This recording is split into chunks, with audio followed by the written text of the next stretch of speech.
بسم الله الرحمن الرحيم. سأل سائل بعذاب واقع للكافرين ليس له دافع من الله ذي المعارج تعرج الملائكة والروح إليه في يوم كان مقداره 50,000 سنة فاصبر صبرا جميلا إنهم يرونه بعيدا ونراه قريبا يوم تكون السماء كالمهل وتكون الجبال كالعهن ولا يسأل حميم حميما يبصرونهم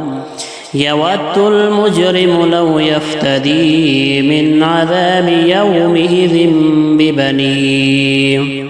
وصاحبته وأخيه وفصيلته التي تؤويه ومن في الأرض جميعا ثم ينجيه كلا إنها لظى نزاعة للشوى تدعو من أدبر وتولى وجمع فأوعى إن الإنسان خلق هلوعا إذا مسه الشر جزوعا وإذا مسه الخير منوعا إلا المصلين الذين هم على صلاتهم دائمون والذين في أموالهم حق معلوم للسائل والمحروم والذين يصدقون بيوم الدين والذين هم من عذاب ربهم مشفقون إن عذاب ربهم غير مأمون والذين هم لفروجهم حافظون إلا على أزواجهم أو ما ملكت أيمانهم فإنهم غير ملومين فمن ابتغى وراء ذلك فأولئك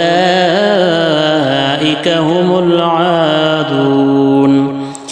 والذين هم لأماناتهم وعهدهم راعون والذين هم بشهاداتهم قائمون والذين هم على صلاتهم يحافظون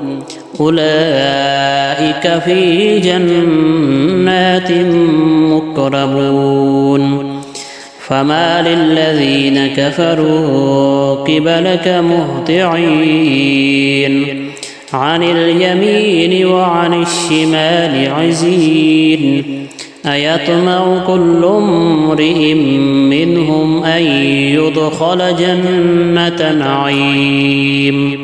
كلا إنا خلقناهم مما يعلمون فلا أقسم برب المشارق والمغارب إنا لقادرون على أن نبدل خيرا منهم وما نحن بمسبوقين فذرهم يخوضوا ويلعبوا حتى يلاقوا يومهم الذي يوعدون يوم يخرجون من الأجداث سراعا